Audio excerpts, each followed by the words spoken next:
To get started, get in the vehicle.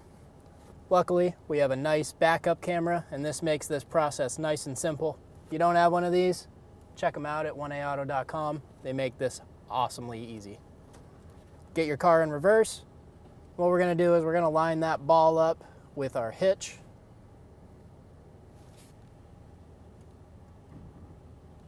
Now when we put our vehicle in park, this is going to roll about 1 inch to 1/2 inch right in there.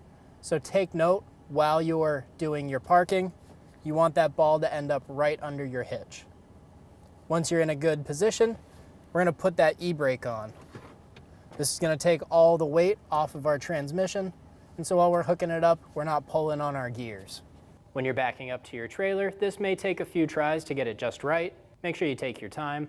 Now if your trailer's empty, this is going to be a much easier process. We can just grab the tongue of the trailer, pull it over, and drop it right onto our hitch.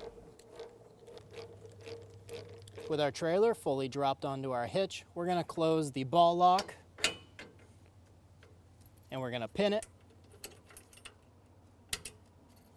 Install the trailer connector.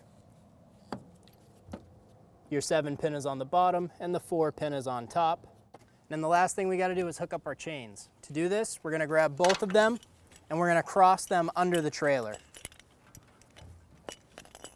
After we cross them, we're going to hook them up to the opposite side. So this will be passenger to driver and driver to passenger. The reason we cross our chains is so if we have any problem with our hitch and it lets go, the cross is going to catch our trailer and then not let it walk side to side. That's how you hook up a trailer to a truck. Be sure you're always double checking your equipment. Happy hauling.